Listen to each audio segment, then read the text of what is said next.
welcome to the stage Hush now, Senator child. Michael Bennet. And don't cry. Your folks might understand you by and by. Just move on up toward your destination. Though you may find from time to time complications.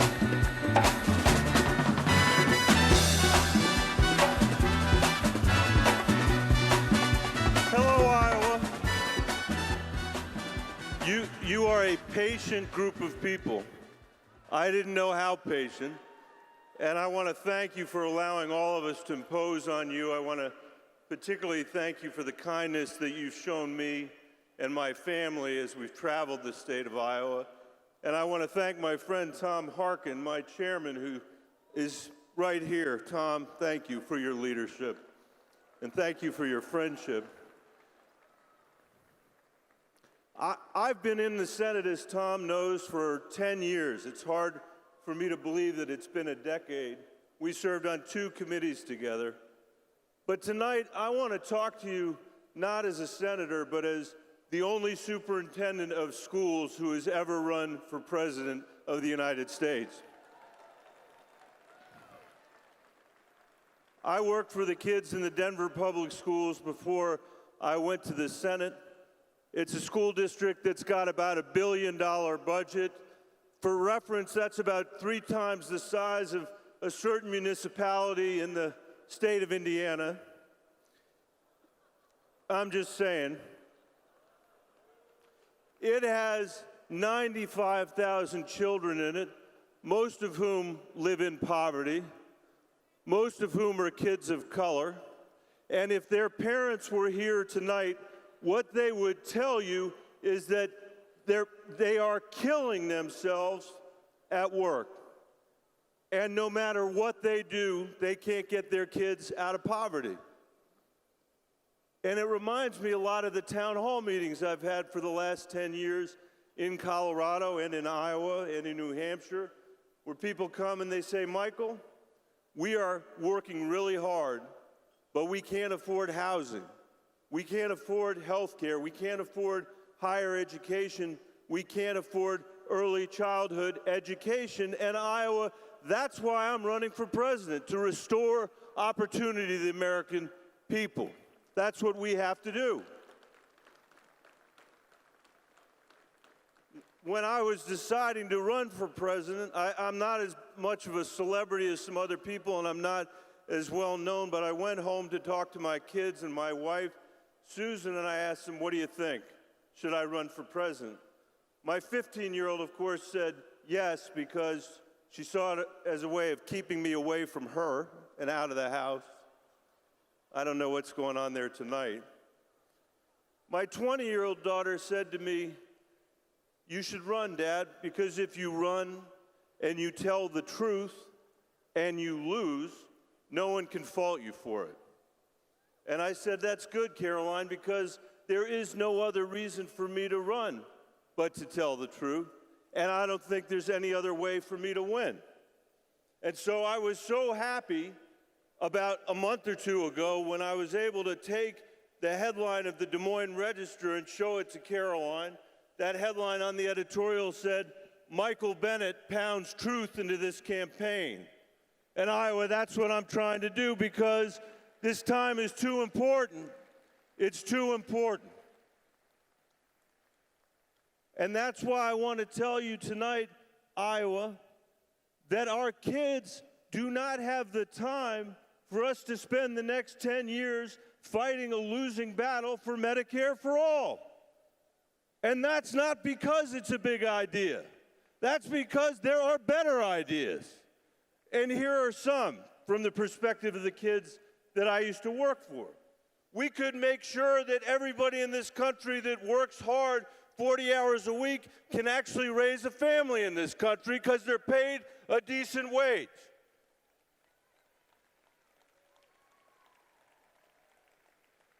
From the standpoint of the kids I used to work for in the Denver public schools, we could end childhood poverty in America. That would help. I have a plan I have a plan with Sherrod Brown from Ohio that would reverse the Trump tax cut, reduce childhood poverty in 1 year by 40%, and end $2 a day poverty for kids living in Iowa and in Colorado and in America. For 3% of the cost of Medicare for all, we could cut childhood poverty by 40%. That sounds like a big idea to me. Iowa, here's another idea.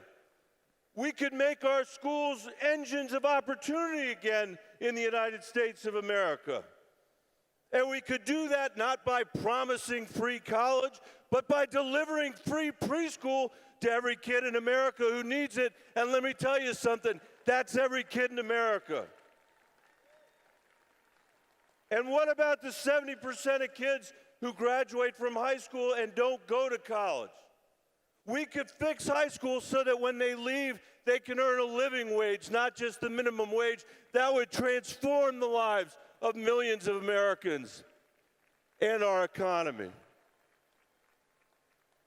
We could create universal health care in 3 years with the public option I've been fighting for since we passed the Affordable Care Act. It's called Medicare X. It gives everybody in the country the choice of a public option or private insurance if they wanted, reduce health costs by getting drug costs down, and we could do it, as I said, in 3 years. And we need to address climate change, Iowa, but it's not enough to be urgent about it. That's not enough. We need a solution that will last a generation. And that's why you can't accept the politics in Washington where Michael Bennet puts his climate plan in for 2 years and the climate deniers rip it out.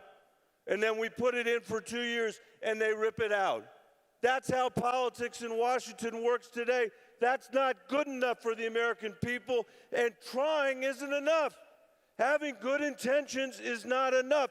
We have to win.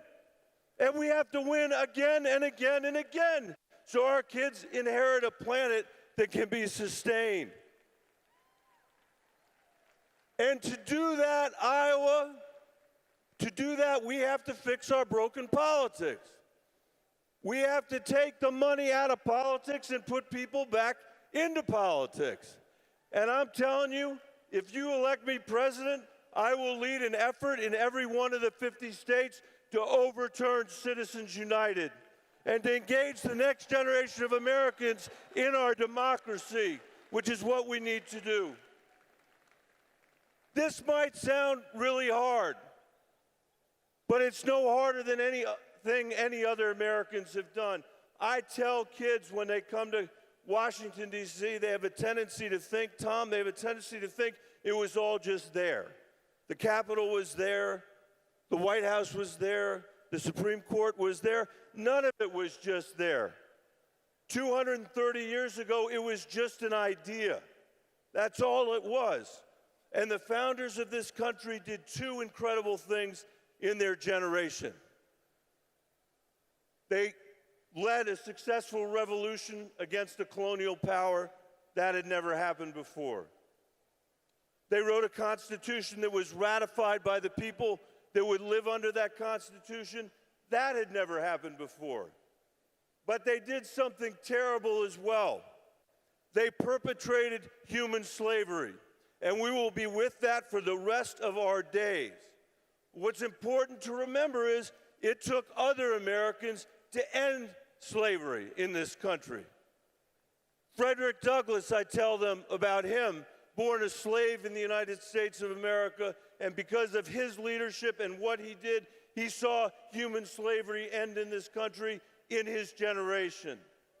And you know what? I think that Frederick Douglass is as much a founder as the people who wrote the Constitution. That's what I believe. That's what I believe, Iowa. And I believe the women that fought for my daughters to have the right to vote are founders just like the people who wrote the Constitution. That's what I believe, Iowa. And that's what I think of all of you. That's your job as citizens in this republic. You are founders of the republic.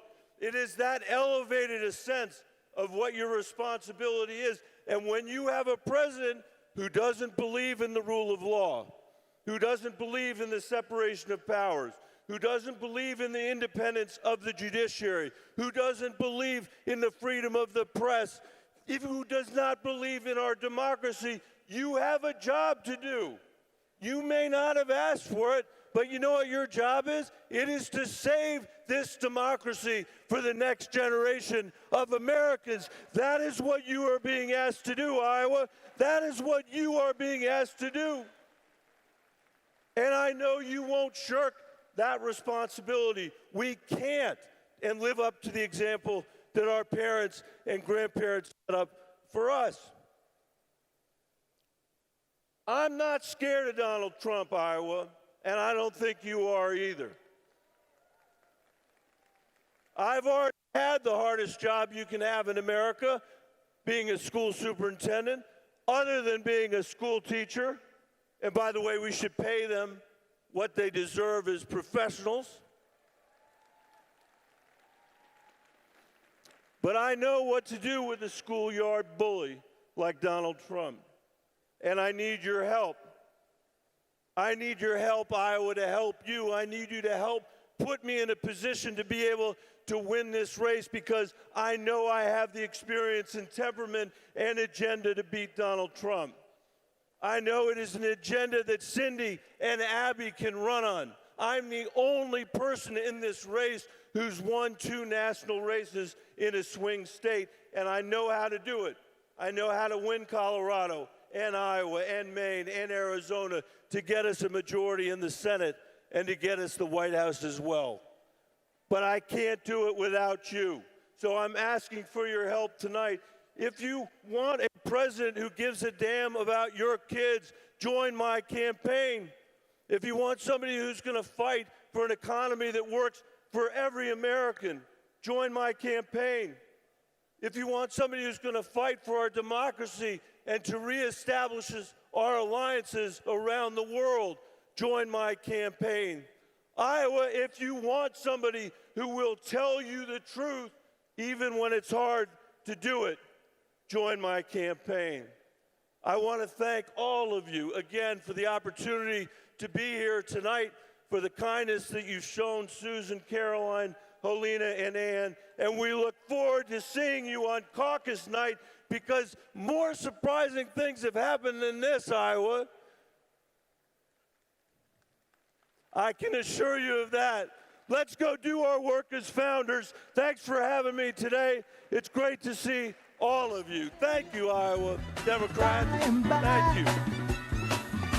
Just move on up toward your destination. Though you may find from time to time complications.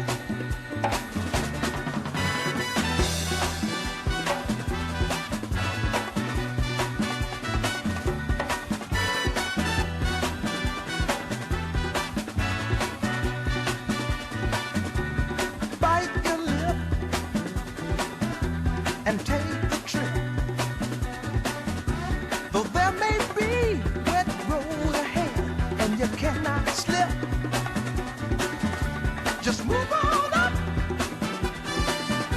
For peace you'll find into the steeple of beautiful people where there's only one kind.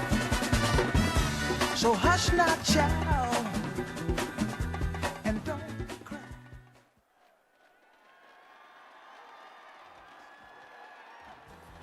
Bye and bye. Please welcome Secretary